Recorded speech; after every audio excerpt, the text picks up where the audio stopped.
Adam Cole sat at his desk in the Deep Space Communications Center. The room was quiet, except for the soft hum of machines. He scanned the channels, listening for signals from the far reaches of space. His eyes grew tired, but he could not stop. Years of training had taught him to notice even the smallest anomaly. Tonight, something unusual flickered on his monitor. A faint signal pulsed through the screen. It was weak, almost fading. But it was there. Adam leaned closer. He could make out patterns, a rhythm that seemed deliberate. It was a call for help. He quickly checked the origin. The coordinates pointed to a remote star system far beyond the known routes.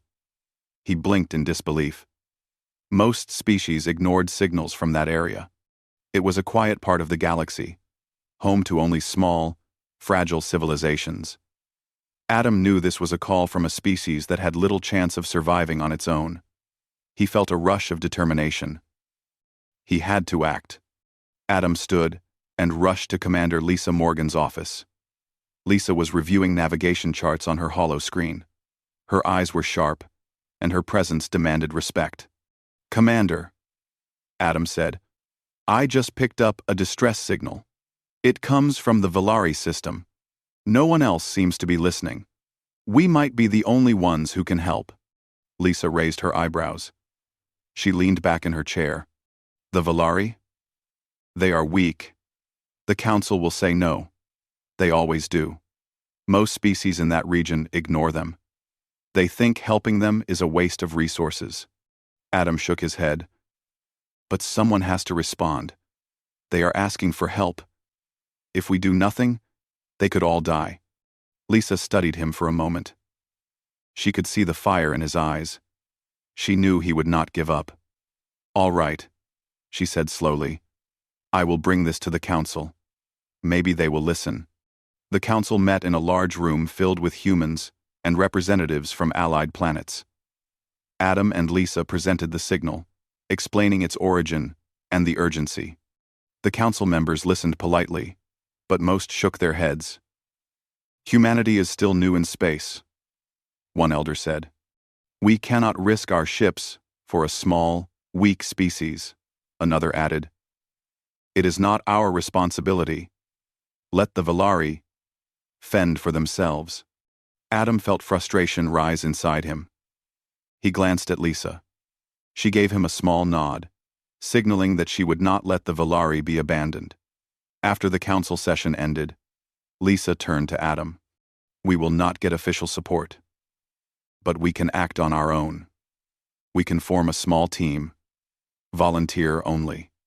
We leave quickly, without waiting for council approval." Adam nodded. "I will help, whatever it takes." They began selecting the team. They needed people who were brave and skilled.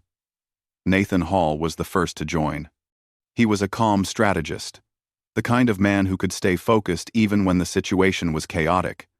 Next was Grace Wilson, a tough engineer who could fix almost anything, even under fire. The final members were a small group of medics, pilots, and technicians.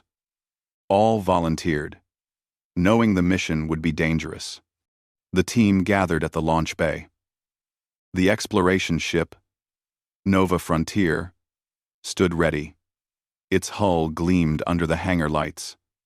Adam walked along the deck, checking equipment. He could feel the weight of responsibility on his shoulders. The engines roared to life, and the ship lifted off.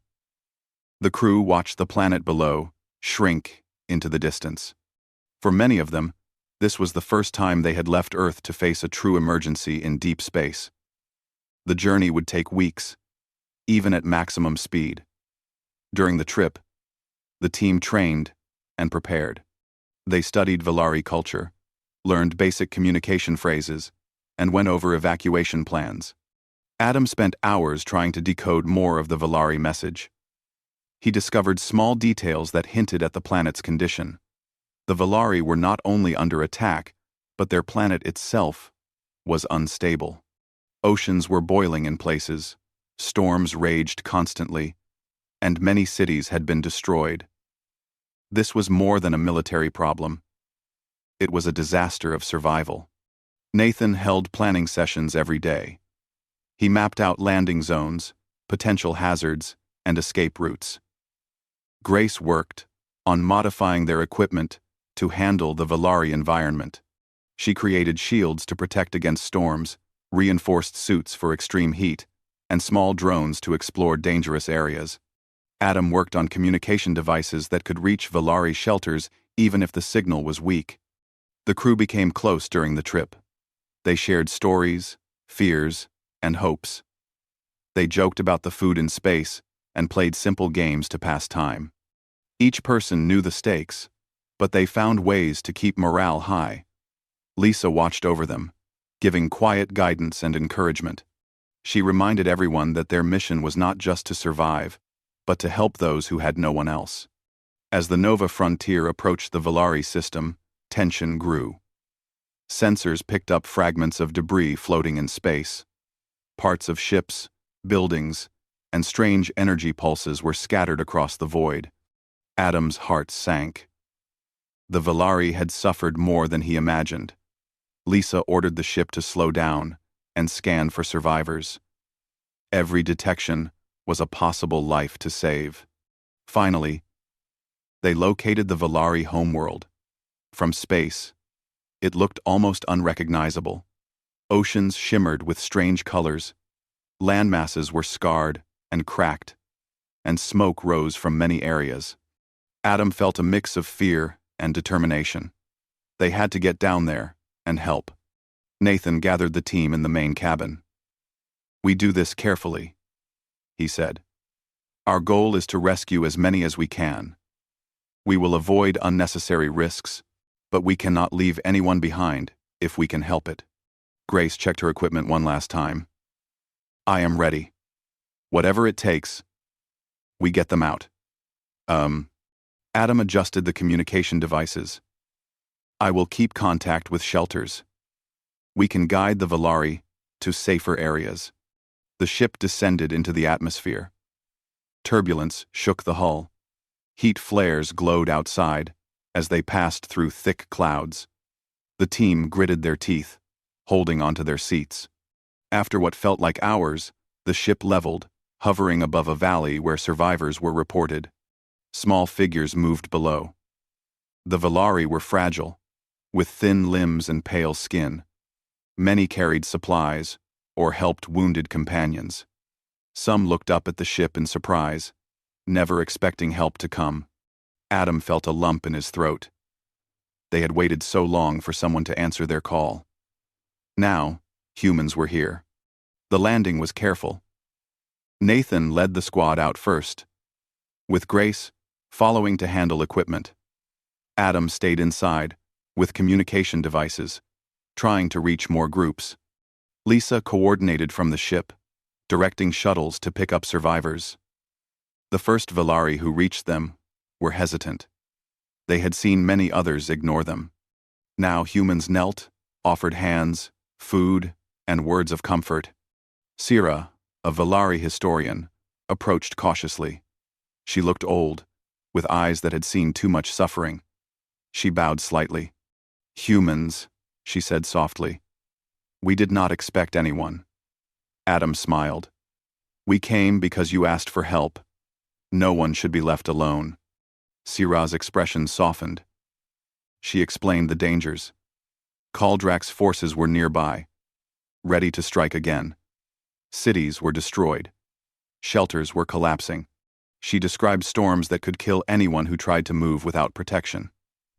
The team listened carefully, noting every detail. Nathan turned to Lisa. "We need to get them to safe zones. We cannot let the storms or enemies catch them unprepared." Lisa nodded. She sent shuttles and drones to guide the Valari. Amla. Luxetter.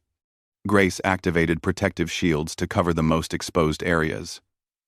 Adam transmitted signals so survivors could follow safe paths underground or to temporary shelters. Hours passed. Humans and Valari worked together, forming chains to carry the wounded, creating temporary shelters, and organizing groups for evacuation. Despite exhaustion, the team never stopped. Every life saved felt like a small victory. Sira watched them, her eyes reflecting hope that had been absent for years. She whispered to Adam, "You are the first to care. We will remember this." Night fell, but the work continued. Lights from human equipment illuminated parts of the valley, creating a path for more Valari to follow. Adam sent messages to distant groups, guiding them towards safety. The team shared small meals and brief rests but never left anyone behind. Each time a new group arrived, hope grew stronger. As the first part of the mission drew to a close, Adam stood with Lisa, watching the valley. Humans and Valari moved together, a fragile but growing alliance. Adam felt proud, tired, but determined. This was only the beginning. The Valari had called for help, and humanity had answered. Nathan approached, clapping him on the shoulder. "We did good today, but tomorrow will be harder." Adam nodded. "I know, but if we keep going, we can save them all." Lisa looked at the horizon. "We will. We do not leave anyone behind." The stars above seemed brighter than ever, a signal of hope in a galaxy that had turned away. Humanity had come, and the Valari would survive because of it. The Nova frontier stayed above the valley, its engines humming softly. The night was dark, but human lights glowed like small stars on the ground. Adam monitored communication channels, trying to reach any remaining Valari who were still hiding. The planet was dangerous. Storms rolled across the horizon, with flashes of lightning that cut through the darkness. The land shook occasionally, evidence that the world itself was unstable. Nathan gathered the team for a quick briefing. "We need to move fast. The Caldraks are still nearby, and the storms will get worse. Our priority is to get the survivors to safe shelters."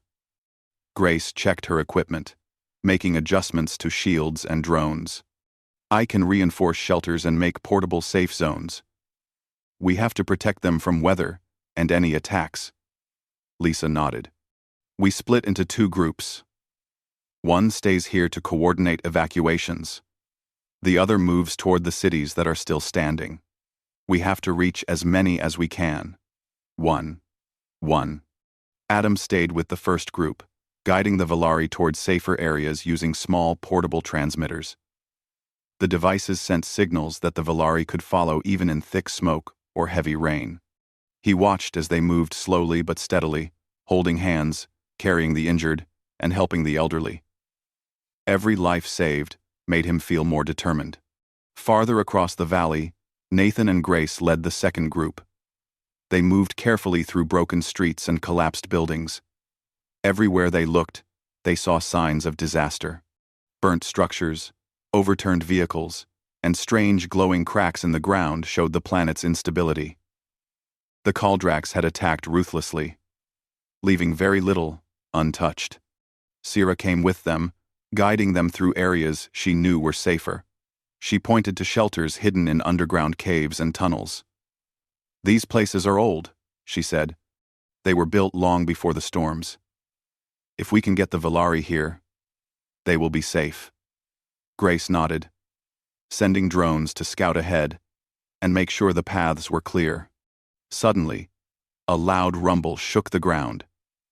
Dust fell from broken walls, and a deep vibration ran through the earth. Nathan shouted, "Everyone stay close. Keep moving." They saw a fissure opening in the street ahead. Molten water bubbled from below, sending steam into the air. One Valari child screamed, frozen in fear. Adam's voice came through a comlink, calm but firm. "Guide them around. We can't risk anyone falling into the fissures." The team worked quickly.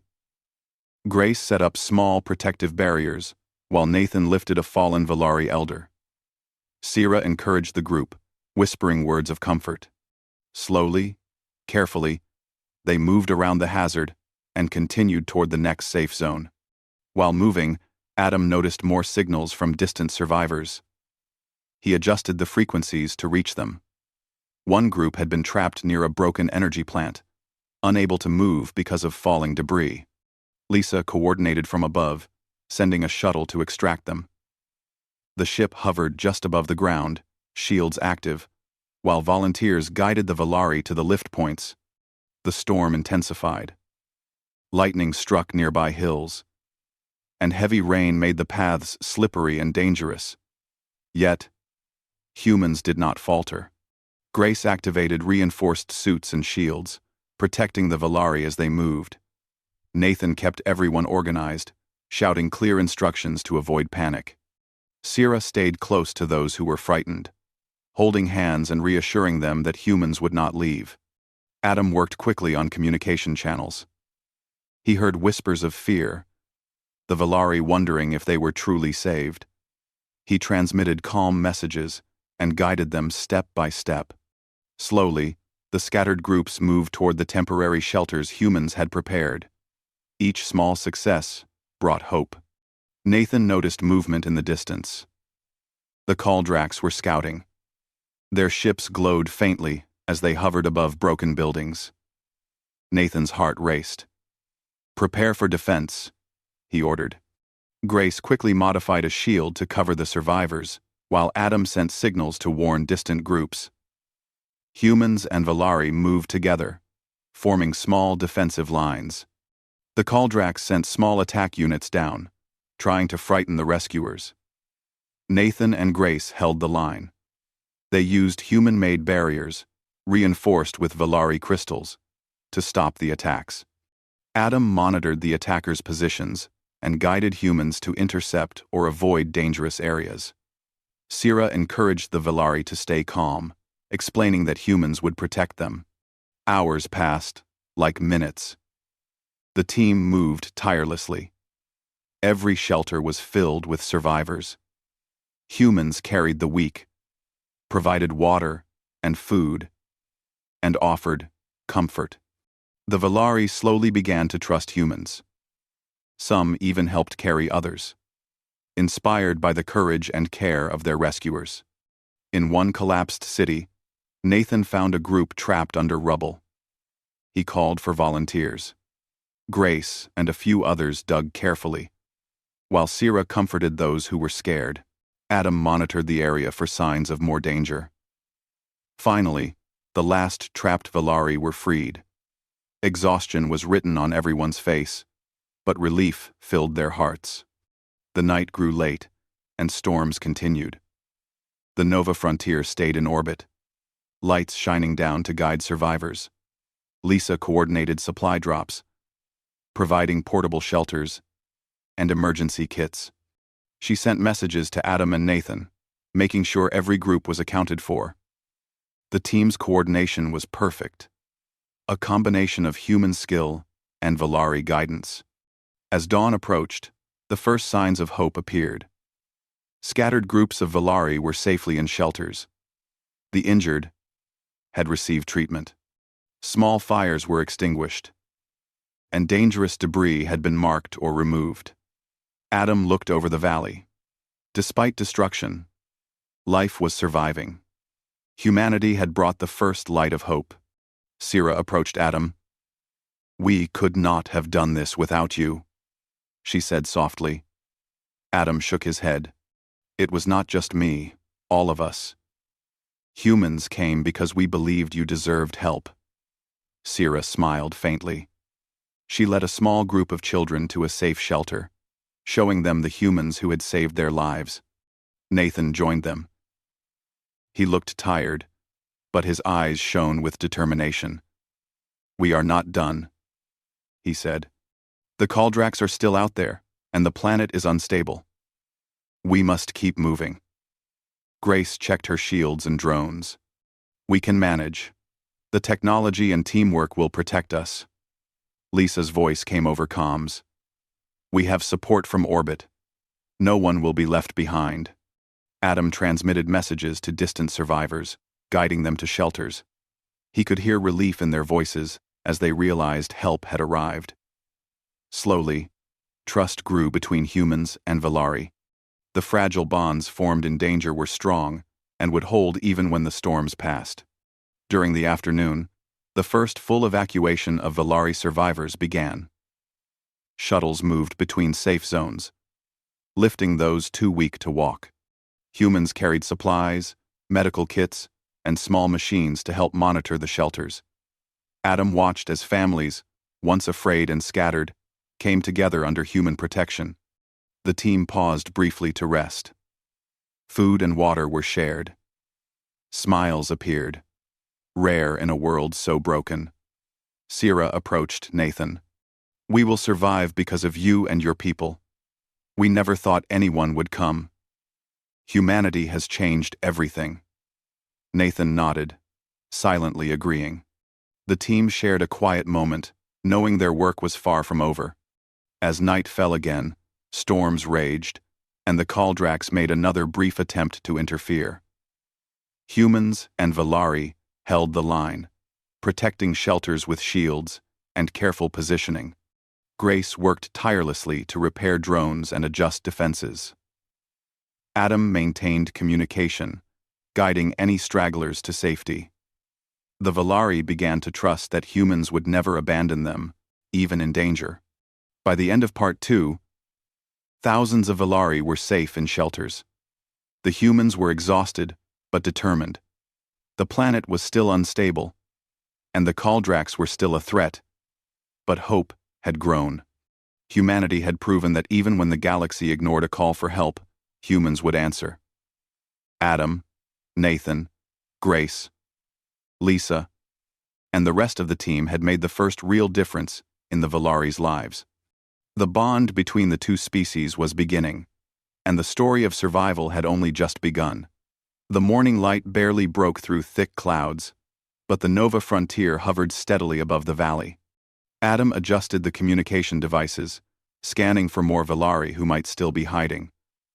The planet's surface groaned and shook with constant tremors.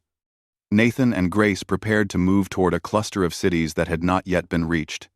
Lisa coordinated shuttles and drones, making sure every route was mapped and as safe as possible. As they approached the first city, the team saw signs of more destruction. Buildings were toppled, streets were fractured, and strange glowing fissures ran across the land. Adam noticed faint signals from Valari trapped in underground tunnels. He quickly relayed coordinates to Nathan. The rescue team split into small squads, each moving cautiously toward the survivors. Grace activated her reinforced shields to protect against unstable ground and minor energy bursts that shot from broken conduits. She moved quickly, placing drones to scout ahead. "We have to move fast," she said. "The Kaldraks could return at any moment, and these tunnels may collapse." Nathan led a squad into a narrow street. The air was thick with smoke, and every step had to be careful. He spotted a Valari elder trapped beneath rubble. The ground shook again, and dust fell from nearby walls. He motioned for volunteers, and together they lifted the debris. The elder gasped for air, but was otherwise unharmed. Adam guided other Valari through faint light paths, making sure they avoided cracks and unstable areas. Some were too scared to move, but hearing his calm voice gave them courage. Sira moved beside him, gently encouraging those who hesitated. Together, they led groups to temporary shelters, where human medics waited with supplies and food. Suddenly, the ground trembled violently. A loud roar echoed from above the valley. Nathan looked up and saw the Kaldraks attack units descending. Small ships with sharp edges and glowing weapons hovered above the city ruins. They had come to destroy what humans had already saved. "Prepare for defense," Nathan shouted. Grace quickly raised energy shields, forming a barrier around the Valari shelters. Adam transmitted warning signals to all nearby groups, guiding them to safety. Lisa coordinated the Nova frontier, positioning shuttles to pick up those in immediate danger. The humans moved swiftly, using every resource to protect the Valari. The Kaldraks launched a volley of energy blasts. Sparks flew as the shields absorbed the attacks. Some blasts hit the ground, causing minor explosions, but no humans or Valari were harmed. Nathan's squad moved toward the attackers, ready to counter. They used improvised weapons and tactics, working with Valari, who had been trained in basic defense. Grace directed drones to intercept Kaldrak's missiles. The machines moved quickly, dropping small devices that disrupted the enemy's targeting systems. Adam relayed data about the attackers' positions to Nathan and Lisa, allowing them to respond effectively. Sira helped coordinate the Valari, encouraging them to stay calm and follow human instructions. The fight was intense, but brief. The Kaldraks were surprised by the humans' courage and quick thinking. They had expected the Valari to be easy targets. But the combination of human technology, strategy, and Valari knowledge made the defense stronger than anticipated. The Kaldraks retreated, but it was clear they would return. After the attack, the team checked on survivors. Some were frightened, but unharmed. Adam spoke softly, reassuring them that humans would not leave. Nathan organized squads to repair shields and reinforce shelters. Grace adjusted drones and barriers, ensuring that the city could withstand another strike. Lisa coordinated extraction for those too weak to move on their own. Once the immediate danger passed, the team moved deeper into the city. Collapsed buildings blocked many streets, but hidden paths allowed access to survivors trapped inside. Adam guided them with signals, while Nathan and volunteers cleared debris. One small group of Valari children had been hiding in a ruined library. Their fear was intense, but seeing humans helped calm them. Sira held their hands, whispering words of comfort. The day continued with careful evacuation. Humans carried the injured, led groups through tunnels, and set up temporary shelters wherever possible. Every life saved felt like a victory. Adam noted that the planet was even more unstable than expected. Fissures were spreading, and energy surges occasionally erupted from broken ground. The humans had to act quickly, or more Valari could be trapped. In the late afternoon, Adam detected a large signal from beneath a collapsed plaza. It was a cluster of Valari elders who had been trapped for days. Nathan led a rescue squad, with Grace providing support. The team dug carefully, lifting rubble and reinforcing weak structures with human technology. Sweat dripped from their faces, but determination kept them going. Finally, the last elders were freed, exhausted but alive.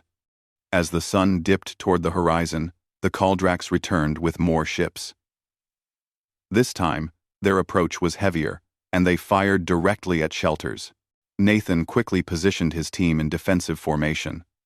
Grace activated shields covering multiple blocks. Adam transmitted signals to guide Valari to hidden safe zones. Lisa coordinated from orbit, directing shuttles to evacuate anyone in the immediate line of fire. The battle was fierce. Kaldrak ships tried to break through shields, but humans held firm. Drones intercepted missiles, and reinforced barriers absorbed energy blasts. Nathan and his squad moved strategically, leading small counterattacks to distract the enemy. Sira moved among the Valari, calming them and ensuring they stayed in safe areas. Hours passed like minutes. The humans and Valari worked together seamlessly. Courage and determination kept them moving. One particularly large blast struck a street corner, threatening to collapse a shelter. But Grace acted quickly. She reinforced the structure and redirected energy from nearby shields, preventing disaster. Adam guided trapped Valari through communication signals, ensuring no one was left behind. Finally, the Kaldraks retreated again, forced to regroup. The humans and Valari took a moment to rest, though exhaustion weighed heavily. The city was damaged, but every survivor was safe. Adam watched as Valari families reunited, their eyes reflecting relief and newfound hope. Nathan gathered the team. "We held them back," he said, "but we cannot stop now. More survivors are out there. More dangers are ahead. We keep moving." Grace nodded. Grano. We have the shields and drones. We can protect them, Adam added. And we have communication. We can guide anyone still trapped. Lisa's voice came over the comm. Calm and firm. We will not leave a single Valari behind. Everyone must get out safely. As night fell again, the city glowed with small human lights and signals. Temporary shelters were filled. Drones patrolled the skies, and shuttles hovered to extract those too weak to walk. The Valari began to see humans not just as helpers, but as protectors. Small acts of courage, guidance, and care had earned their trust. Sira approached Adam. "You and your people have saved more than our lives," she said softly. "You have saved our hope. We never thought anyone would come." Adam shook his head. "It is not just me, all of us. Humans came because it was right. No one deserves to be left alone." Nathan joined them, looking over the valley. "This is only the beginning. We have saved many, but the Kaldraks will return. The planet is still dangerous. We must prepare for what comes next." Grace adjusted a drone's sensors. "We are ready. Technology and teamwork will protect us." Lisa coordinated final checks from the Nova frontier, ensuring that every human and Valari was accounted for. As night deepened, the team worked tirelessly. Humans and Valari moved together, carrying supplies, reinforcing shelters, and preparing for possible attacks. The bond between the two species grew stronger, with every life saved and every act of courage. Despite exhaustion, every human knew that their effort mattered. The Valari would survive because humanity had come. The stars above were dimmed by the storms, but hope shone brightly on the planet below. Humanity had proven that even when the galaxy ignored cries for help, humans would answer. Adam, Nathan, Grace, Lisa, and the team had held the line against a stronger enemy, saved countless lives, and built the first true bridge of trust between species. The fight was far from over, but the Valari now knew that humans would stand with them, no matter the cost.